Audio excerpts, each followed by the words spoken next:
আসবে। অভিনয় থেকে বিদায় নিয়েছেন, নতুন গানেও নেই আগের মতো ব্যস্ততা। সব মিলিয়ে প্রিয় তারকাকে যেন হারাতেই বসেছিলেন ভক্তরা। তবে সেই অপেক্ষার অবসান ঘটিয়ে আবারও পর্দায় ফিরছেন তাহসান খান। তবে এবার অভিনয়ে নয়, একেবারে নতুন ভূমিকায়।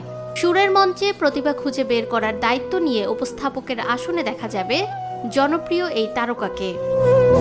বিশ্বের অন্যতম বড় সঙ্গীত প্রতিযোগিতা ইউরোভিশন সং কন্টেস্টের বাংলাদেশি সংস্করণ ভয়েস অব বাংলাদেশের উপস্থাপনা করবেন তাহসান। বাংলাদেশের হয়ে এশিয়ার বৃহত্তম সঙ্গীত মঞ্চে কে প্রতিনিধিত্ব করবেন সেই প্রতিভা খুঁজে বের করতেই আয়োজন করা হয়েছে এই প্রতিযোগিতা। ভয়েস অব বাংলাদেশের বিচারকের দায়িত্বে থাকছেন দেশের সঙ্গীতাঙ্গনের ৫ নন্দিত মুখ: ফাহমিদা নবী, হামিন আহমেদ, বাপ্পা মজুমদার, শওকত আলী ইমন ও আখি আলমগীর।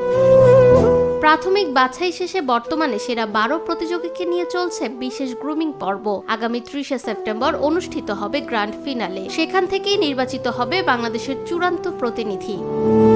ভয়েস অব বাংলাদেশের বিভিন্ন পর্ব ও গ্র্যান্ড ফিনালে সম্প্রচার করবে ওটিটি প্ল্যাটফর্ম বঙ্গ ও এনটিভি। সর্বশেষ নির্বাচিত সেই শিল্পী আগামী ১৪ই নভেম্বর ব্যাংককে অনুষ্ঠিত ইউরোভিশন সং কন্টেস্ট এশিয়া ২০২৬-এ বাংলাদেশের প্রতিনিধিত্ব করবেন। অভিনয় কিংবা গান নয়, এবার একেবারে ভিন্ন পরিচয়ে পর্দায় ফিরছেন তাহসান খান। আর তার হাত ধরে শুরু হতে যাচ্ছে বাংলাদেশের নতুন এক সঙ্গীত যাত্রা।